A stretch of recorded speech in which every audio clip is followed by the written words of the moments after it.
Welcome to another edition of Tasting Notes. This is bonus content. This is like, we've been like, yeah, exactly. We really have been. We've been stepping it up with the channel. But I'm glad because I've been enjoying the last couple of times of filming, and I don't know. I think I've been doing a lot of research. I've been kind of finding out a lot about stuff. We just finished doing our video about the history of IPAs, and I was drinking a Brooklyn, which I thought was a great beer. And Roland was like, "Hey, should we do a Brooklyn video?" And I was like, "Perfect, let's do it." Brooklyn Defender IPA, and that's funny because I am the consummate nerd, and every year I go to New York Comic Con. This is the official beer of New York Comic Con. Okay. And so I've had this many times. I'm going to have this again, but it's really interesting because I started this.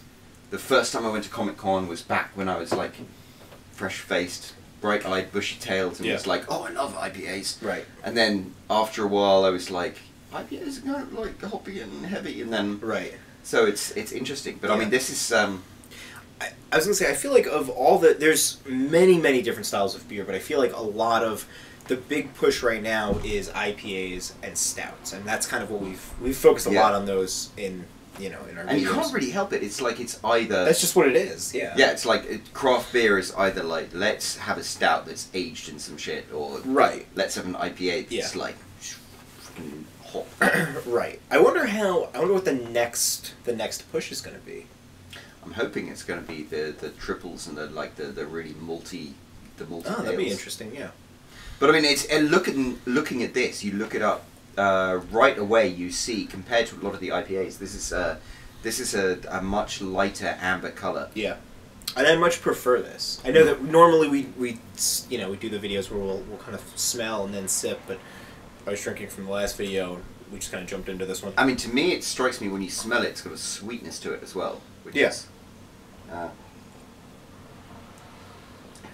it does. Excuse me. I was reading the tasting notes on it, and there is like a citrusy kind of note to it that I read about, and both I can taste it, but it is good. I do like it more so, and it's funny, you don't taste the hops as much. It's subtle.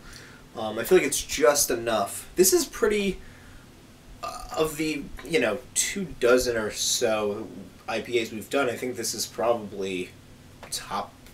I'd say top 3. I would say it's an inoffensive IPA. Okay.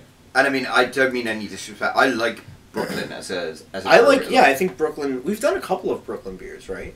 Yeah, we did them for February, and then we did them again after, like, just when we started doing the beer videos, and now we're doing them for IPA. I used to be head writer for a luxury men's magazine called Jacques, and that was headquartered in Brooklyn, overlooking the Brooklyn Brewery.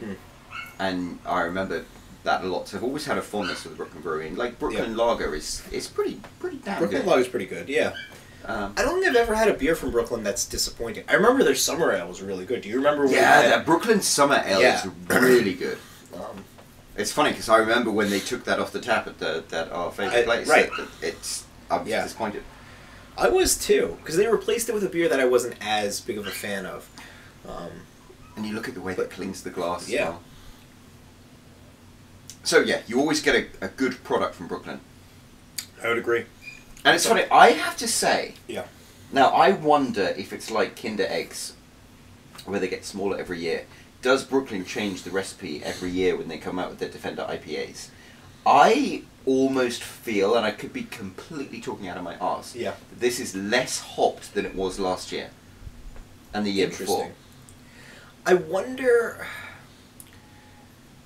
So when you get it at Comic-Con, is it in a glass, or is it from It's normally in a bottle, and I normally pour it into a plastic cup because... Okay.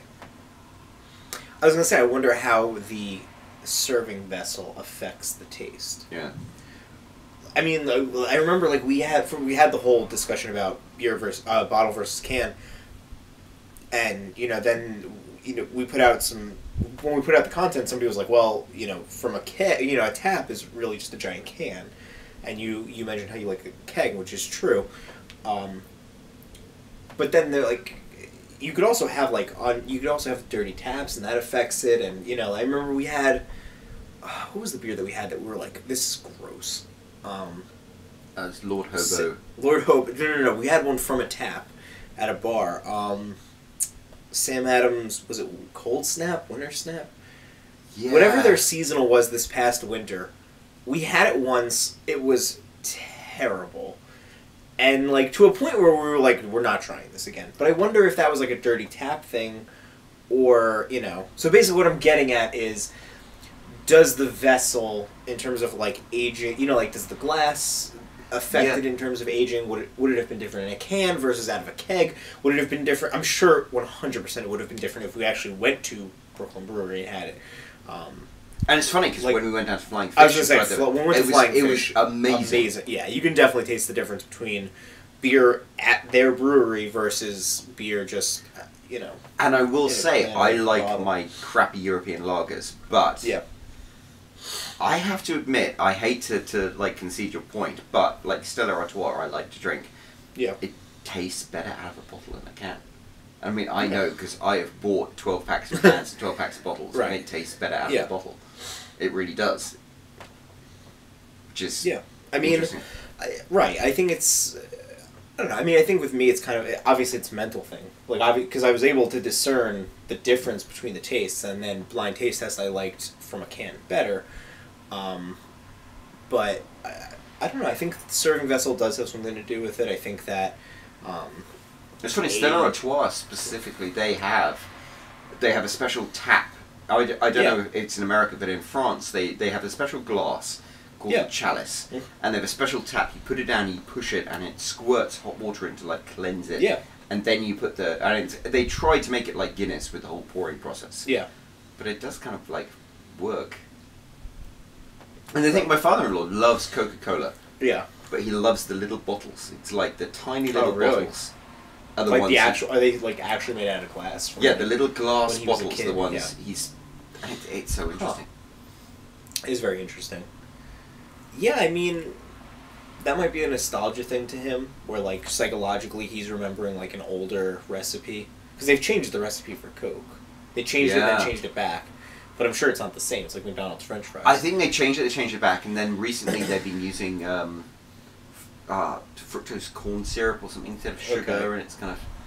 I'm almost like we ought to get like. Just go back to drinking and eating whatever it is. You know, like just learn moderation. Like, you know, I don't know. I think we should get like Coca-Cola. We should get Stella Artois. We should get everything in a can and a bottle. And try like a bunch of them. We should get like Tina involved, and we should try these things and just experiment and see like.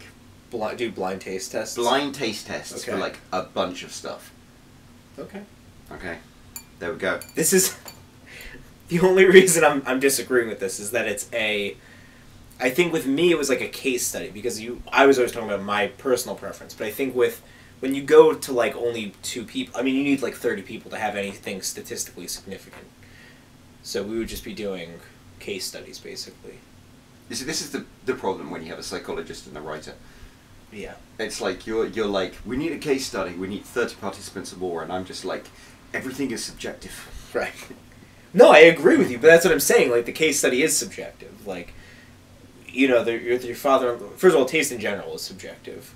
You just say overwhelmingly people prefer this, but that doesn't mean that you personally will prefer it. It was like the... I love telling this story about... I heard from Malcolm Gladwell telling it about when Pepsi first started using aspartame in there to make Diet Pepsi. They were trying to figure out how much Pepsi, how much aspartame Diet Pepsi needed to make it taste good. And basically what you do is you give a whole bunch of people, aspartame ranges between like, let's say 6 and 10. So it was like 6, 6.1, 6.2, all the way up to 10. And you just give them little tastes and you'd say, which one do you prefer? And, ideally you'd get like a, upside down, a bell curve. And, you'd be like, okay, this is the perfect amount. But what happened was there was no perfect Pepsi, there was perfect Pepsis. There's obviously people have different taste preferences. And I believe it was Harold Moskowitz who conducted the study for Pepsi, with the aspartame. Then he got hired by Prego or Ragu. Eventually he got hired by both. Whichever one he got hired by first, he did like a test about sauce do they like, and then that's why we have so many different tomato sauces. And then he did it with coffee, and like what do you, if you ask people, I remember reading about the ragu thing. Wasn't it a case where everyone was like they like chunky sauces and nobody had a chunky sauce? A third of the participants liked chunky sauces, and chunky sauce was not available at that time.